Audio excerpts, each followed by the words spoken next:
अस्सलाम वालेकुम। मैं Hamza Yasin, welcome to learning and teaching hub channel. तो उम्मीद करता हूँ सब लोग ठीक ठाक होंगे और जहाँ भी होंगे खैरियत से होंगे। तो आज हम दोबारा हाज़िर हुए आपकी खिदमत में और आज मैं आप लोगों के साथ एक ऐसी बीमारी का जिक्र करूँगा जो कि ये भी बहुत कॉमन हो चुकी है और पूरी दुनिया में तकरीबन 11% इस तो अब उसका नाम है डियाबिटीज़, जिसको हम आम ज़बान में शुगर कहते हैं।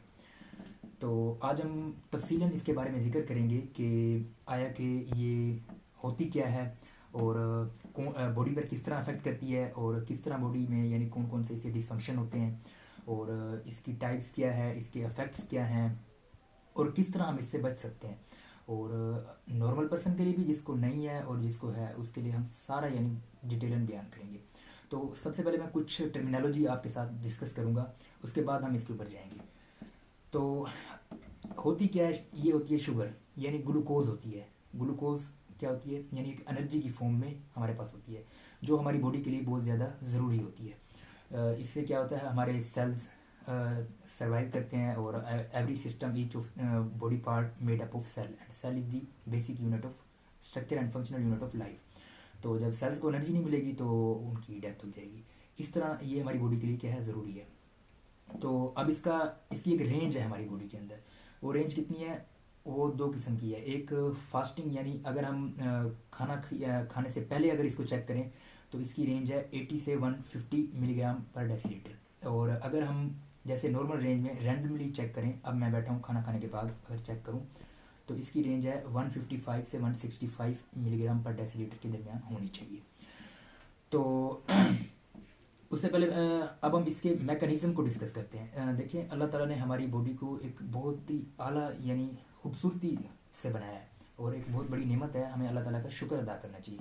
जिस तरह आप लोगों ने सुना होगा कि हमारी बॉडी के अंदर ना एक दफ़ाई निज़ाम होता है, इम्यून सिस्टम, जो वाइट ब्लड सेल्स पर मुश्तमिल होता है। वाइट ब्लड सेल की टीम होती है, ये आर्मी की तरह काम करते हैं। जिस तरह आर्मी क्या करती है, सरहदों पर हमारी हिफाजत करती है अपने मुल्क की, इसी तरह ये भी हमारी बॉडी को बाहर से आने वाले हर जरासीम से क्या करते हैं, बचाते हैं।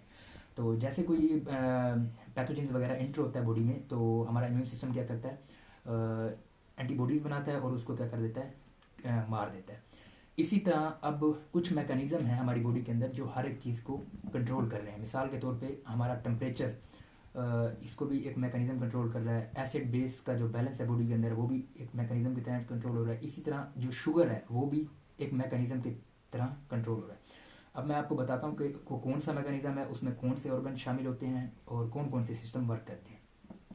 क्योंकि जैसे मैंने आपकी एक इससे नॉर्मल रेंज बताई है आपको खाना खाने के बाद और भूख यानी भूख के दौरान, तो अगर इस तरह इसकी रेंज के मुताबिक अगर हम बात करें, इस तरह मैं एक मिठाई का डब्बा पड़ा है मेरे सामने और मैं वो मिठाई का डब्बा पूरा खा लेता हूँ, तो अब उसके अंदर तो कहीं हज़ारों में मिलीग्राम यानी mg और dl क्वांटिटी होगी, मिलीग्राम पर डेसीलीटर। तो हमारे अंदर 165 है तकरीबन।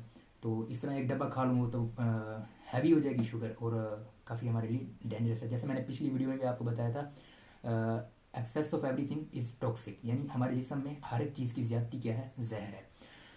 तो अब अल्लाह ताला ने भी इसको मैकेनिज़्म के तहत कंट्रोल किया हुआ है, हमारी बॉडी में के अंदर कंट्रोल किया हुआ है। तो अब मिसाल के तौर पे मैंने एक डब्बा मिठाई का खा लिया, ठीक है, मिसाल दे रहा हूँ आपको। अब आफ्टर यानी हमारे डाइजेस्टिव सिस्टम में हज़म होने के बाद वो हमारे ब्लड में पहुँच गई ग्लूकोज। अब ब्लड में उसका लेवल कितना है, 250 mg/dl, मिलीग्राम पर डेसीलीटर। लेकिन हमारा नॉर्मल रेंज मैंने आपको क्या बताइए, 165।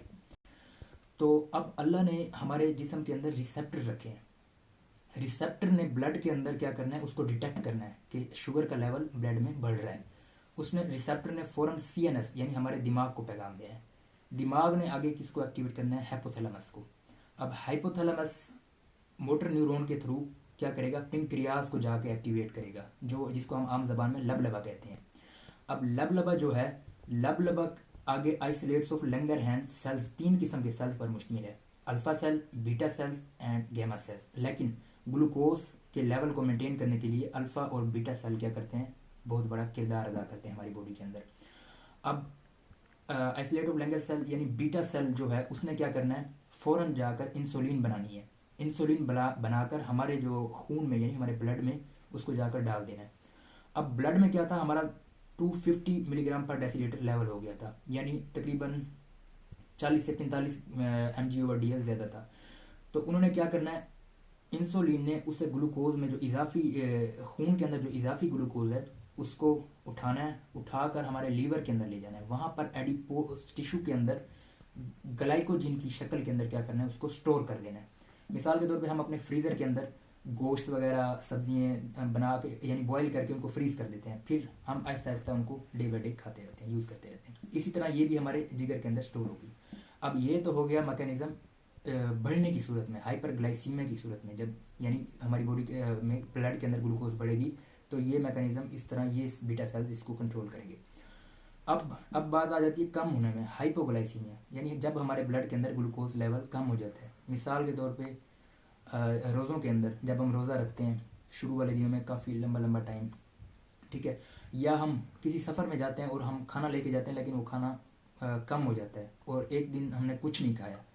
इस एमरजेंसी सिचुएशन में क्या होता है, अब हमारे ब्लड में ग्लूकोज का लेवल मैंने आपको नॉर्मल बताया 165, अब ये चला गया 165 से 60, ओनली 60 मिलीग्राम पर डेसीलीटर। तो आपको पता कम होगी। अब मैंने आपको बताया था कि सेल्स की बहुत बड़ी खुराक क्या है, ग्लूकोज है। Every system made up of cells, तो सेल्स जिंदा होंगे तो सारा बॉडी फंक्शन परफॉर्म होगा। अब इस सूरत में क्या होगा, सेल्स को बहुत ज़्यादा ज़रूरत होगी। तो फिर वो जो हमने जिगर के अंदर स्टोर की थी ग्लूकोज ग्लाइकोजन की फॉर्म में, अब वो काम आएगी। अब वही काम होगा, रिसेप्टर क्या करेंगे, ब्लड में डिटेक्ट करेंगे, ब्रेन को पैगाम देंगे, ब्रेन हाइपोथैलेमस को एक्टिवेट करेगा, हाइपोथैलेमस मोटर न्यूरॉन के जरिए क्या करेगा, पिंक्रियाज को क्या करेगा, एक्टिवेट करेगा। पिंक्रियाज में एसिलेट लंगर एंड सेल्स, अब वहाँ बीटा सेल यूज हुए थे, यहाँ क्या होंगे, अल्फा सेल्स। अल्फा सेल क्या करेंगे, हमारे ब्लड के अंदर ग्लूकागोन रिलीज करेंगे। अब ग्लूकागोन क्या होगा, उसने जाना है, ग्लूकागोन ने ब्लड से थ्रू जाना है लीवर के अंदर। एडिपोज टिश्यू में जो ग्लाइकोजन की शक्ल में हमारी एनर्जी सेव हुई पड़ी थी उसको जाकर तोड़ना है। जब वो उसकी ब्रेक डाउन करेगा वो सिंपल जो ग्लूकोज है उसमें कन्वर्ट हो जाएगी और फिर क्या हो जाएगी, वो एनर्जी हमारे सेल्स यूज़ करेंगे, इस तरह हम सर्वाइव करेंगे।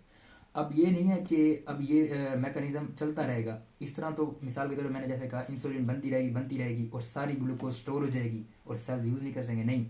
जैसे ही हमारी रेंज नॉर्मल होगी तो फिर दोबारा ये रिसेप्टर ब्रेन को पैगाम देंगे और फिर हाइपोथैलेमस और पिंक्रियाज को कहेगा कि अब क्या करो, स्टॉप कर दो इंसुलिन बनाना। इसी तरह ग्लूकागोन भी स्टॉप कर दो बनाना। अब ये हो गया हमारा नॉर्मल मैकेनिज्म जो हर एक बंदे में मेरे में चल रहा है, और वो बंदा जिसको शुगर नहीं है उसके अंदर ये काम डेली हो रहा है। और देखिए अल्लाह ताला की कितनी बड़ी कुदरत है, हमें अल्लाह ताला का हर हाल में शुक्र अदा करना चाहिए। अब हम बात करते हैं कि डायबिटीज़ यानी डायबिटीज़ मिलेटस, इसकी फर्दर आगे यानी 3 किस्म की होती हैं ये टाइप्स हमारी। इसमें क्या होता है, अब इसमें क्या होता है, ये सारा जो मैंने मैकेनिज्म आपको बताया ये उलट होता है। अब उलट होता है क्या मतलब, यानी ये काम नहीं हो रहा होता। अब इसकी क्या है, डायबिटीज़ की पहले हम टाइप्स के बारे में जिक्र कर लें। इसकी 3 किस्म की टाइप्स हैं डायबिटीज मिलेटस, यानी टाइप 1, टाइप 2 एंड और गेस्टेशनल डायबिटीज़, ठीक है।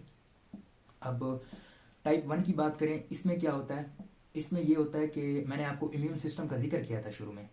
इसमें जो हमारे पिंक्रियाज के अंदर